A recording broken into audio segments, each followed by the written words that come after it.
Big Brother is not only watching, he's listening, analyzing, recording, and tracking every move we make.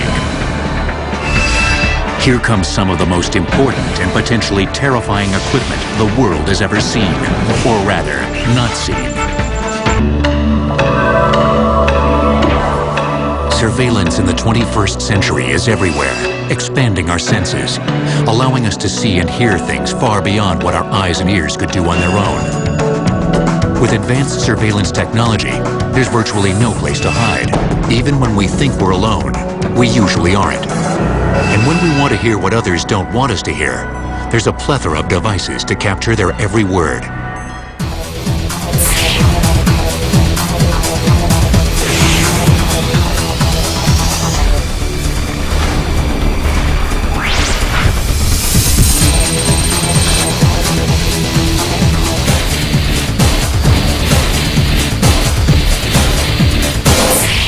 산업 스파이 행위는요, 학문적으로 정의를 할 수가 있습니다. 어떻게 정의를 하느냐?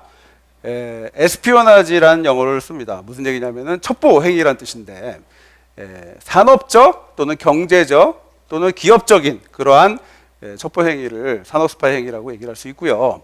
그것의 기능은 어떤 기능이냐? 국가 안보에 사용되는 그러한 기법을 갖고 상업적인 목적으로 첩보 행위를 한다면 그것이 산업 스파이 행위다라고 정의를 할 수 있습니다. 그럼 우리가 왜 이거를 걱정해야 되느냐? 국내에 산업 스파이들이 많이 있다 이 얘기입니다. 우리가 산업이 발달해서 첨단 기술이 많아요. 그래서 여기를 노리는 국제적인 산업 스파이가 암약을 하여 과거 4년간 거의 100조에 이르는 피해액이 있었다 이렇게 얘기가 되고 있습니다. 그래서요. 우리나라가 그러면 이러한 그 산업 스파이들, 국제 산업 스파이, 특히 외국에서 우리나라 침범해서 기밀을 빼가는 국제 산업 스파이에 대해서 손 놓고 있느냐 그런 건 아닙니다. 산업 기술 유출 방지법이라는 게 있습니다. 이게 생긴 지 꽤 오래됐는데요. 개정안을 2011년도에 박근혜 의원께서 발의하셔서 통과가 됐습니다. 자, 이 법은 이 법의 개정안을 내놓게 된 배경을 좀 보게 되면요. 쌍용 자동차 일이 있습니다. 그 무슨 얘기냐면은 중국의 상하이 자동차가 쌍용 자동차를 샀어요. 근데 산 이유는 뭐냐? 처음엔 투자한 줄 알았어요. 근데 그게 아니죠. 기술 유출이었습니다. 기술을 다 빼내가고 쌍용 자동차를 버렸어요. 그래서 결국 뭐냐면 원래부터의 합병이 기술 유출을 위한 불법적인 산업 스파이적인 행위를 하는 것이 목적인 인수합병이었다는 거고요. 그러한 문제를 그 전에 법으로는 해결이 안 됐습니다. 그래서 이러한 것을 원천적으로 사전에 차단하는 법을 조항을 집어넣는 것이 이 개정안에 포함되어 있는 내용이고요. 이 개정안이 박근혜 의원님의 노력으로 사실은 이게 5년간 이분이 3번이나 발의해 갖고 작년에 통과한 겁니다. 그래서 이분의 노력으로 우리가 최소한 국제 스파이를 막아내는 산업 스파이를 막아내는 데 있어서 법적인 제도는 좀 마련이 됐다. 그쪽엔 진전이 있다. 이렇게 말씀드릴 수 있습니다.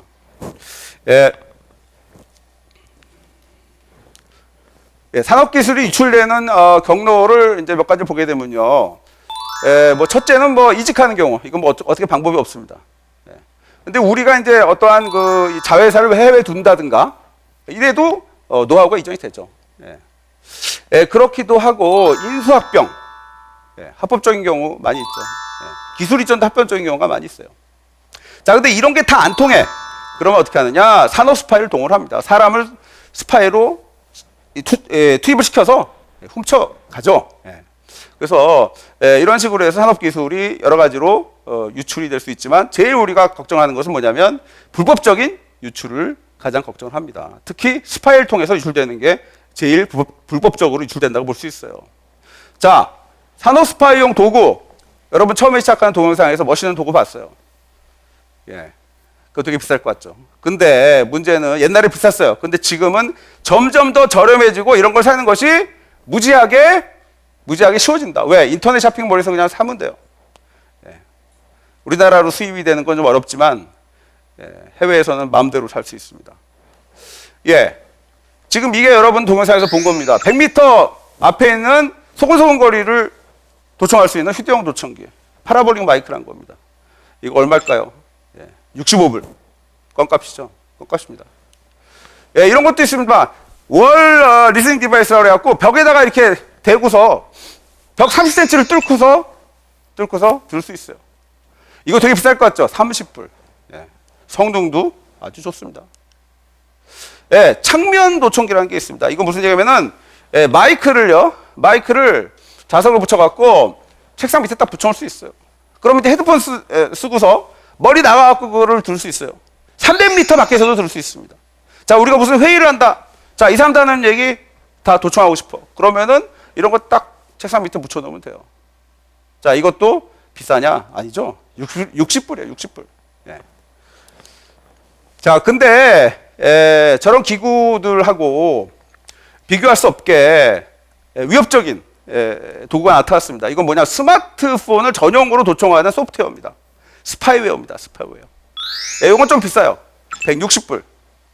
자, 160불이면은 그러면 이게 이거 너무 비싸니까 난 이거 안 살래. 그렇게 되지 않죠. 우리 돈으로 20만 원도 안 됩니다. 무슨 얘기가 있어요? 이거의 목적을 생각한다면, 이걸 해갖고 자기가 도청할 수 있는 엄청난 힘을 생각한다면 160불은 역시 껌값이에요. 예, 스파이웨어로서 저 스마트폰에 미치는 이 엄청난 그 문제 심각합니다. 작동 원리는 간단합니다. 스마트폰에 스파이웨어를 집어넣어요. 그러면 자기가 원하는 가령 다른 핸드폰으로 다 틀을 수 있어요. 그 사람 얘기하는 거 다. 또 전문적인 해커들 같은 경우에는 스파이웨어를 여러 스마트폰에 뿌려갖고 자기 컴퓨터로 쫙 다 볼 수 있어요. 그래서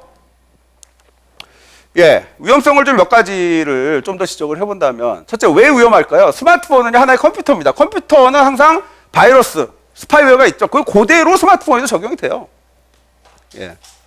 자, 이게 스마트폰이 아닌 경우는 좀 이 스파이웨어 감염이 좀 어려울 수 있습니다. 왜? 그 스파이웨어를요, 비스마트폰은 자기가 좀 집어넣어야 됩니다. 근데 그러기는 어렵죠.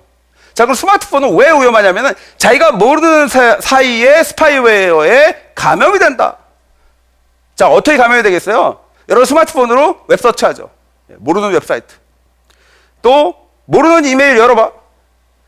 아는 사람 이메일도 첨부 파일 열어보면 안 돼요. 스마트폰으로 열어보지 마세요. 뭐가 있을지 어떻게 알아요? 그죠? 앱 다운로드 받는데 엉뚱한 이상한 데서 앱 다운로드 받아. 무슨 일이 일어날지 모릅니다. 그런데 스파이웨어는요, 아무 일도 안 일어나요. 그래서 더 위험합니다. 자기는 전혀 알아챌 수가 없어요. 왜? 스파이웨어는요, 헤드폰의 기능엔 아무 영향을 미치지 않습니다.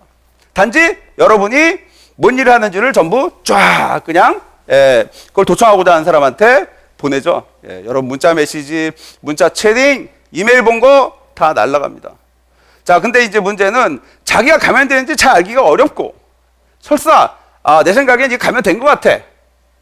그럼 자기 자신이 그걸 제거할 수 있느냐? 못해요. 이거 전문가 아니면 제거 못합니다. 그래서요, 이 스마트폰이 갖고 있는 이 엄청난 약점 때문에, 근데 플러스에서 스마트폰이 지금 뭐 대세 아닙니까? 돈 있는 사람들 전부 이 스마트폰 샀어요. 저는 이제 좀 요새 좀 재정적으로 어렵습니다. 그래갖고 스마트폰이 없습니다. 근데 이런 거를 타겟을 누가 잡느냐? 전 세계의 소위 이 컴퓨터로 해킹해서 먹고 사는 이 범죄 조직들이 이거를 타겟을 잡았어요. PC보다는 이제 스마트폰을 해킹을 해서 범죄를 하자. 스파이들도 마찬가지입니다. 그래서 이 문제가 좀 심각한 이슈가 됐다. 그러면요, 이 국제 스파이 전쟁이 실제로 어떻게 일어나는지를 좀 보겠습니다. 대표적인 최초의 예가 90년대에 있었던 프랑스 정부의 일입니다. 프랑스 정부가 자기 나라의 산업 발전을 위하여 미국의 첨단 기술을 빼갖고, 물론 프랑스 정보기관이 직접 움직였습니다. 그래서 프랑스의 기업체에 넘겨줬어요. 그리고 이로 말미암아 프랑스하고 미국 간의 외교적인 마찰도 있었습니다. 근데 이게 뭐냐면 국가가 나서서 자기 나라 산업을 발전시키기 위해 산업 기밀을 빼주는, 스파이 행위를 해주는, 산업 스파이가 돼주는 그러한 일로서는 최초의 일이다, 이렇게 얘기를 할 수 있습니다. 자, 폭스바겐은요, 독일 회사죠. 자, 독일에서 GM, 미국의 제너럴 모터스의 차를 파는 회사가 있습니다. 그 오페이라는 회사입니다. 근데 오펠에서 직원들을 스카우트해서 폭스바겐이 데리고 가면서 폭스바겐에서 당연히 엄청난 기밀을 많이 빼갔어요. 근데 그게 GM이죠. 오펠인 GM이에요. 미국의 산업 기밀이 빠져나간 겁니다. 그래서 이것 때문에 5년간을 법정 투쟁을 했어요. 근데 결국은 폭스바겐이 손을 들었죠. 그래서 많은 돈을 합의를 주고 끝난 사건이 있었고요. 자, 그 다음에 2010년도 가장 최근에 있었던 유명한 사건, 이제 구글과 중국 정부와의 이슈입니다. 구글이 중국에서 오퍼레이션을 했었는데 그 중국 지사를 해킹을 누가 했어요.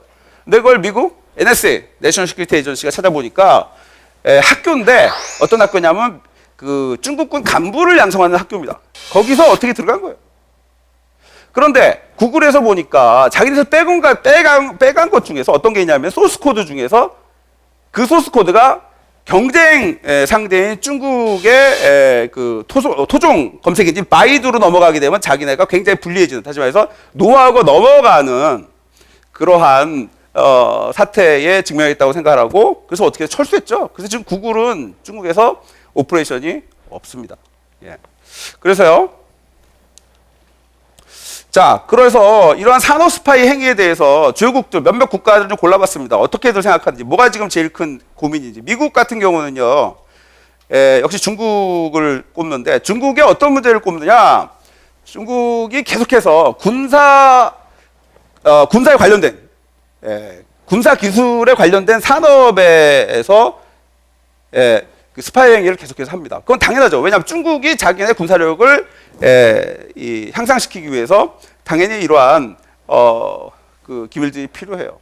자, 영국하고 독일은요, 기본적으로 이제 중국이 산업 스파이 행위하는 것에 대해서는 뭐 어느 정도 어그리를 해요. 그거 누구나 하는 거니까. 뭐 어떤 자료에 의하면 전 세계 120국가가 산업 스파이를 행동을 한다고 그러더라고요.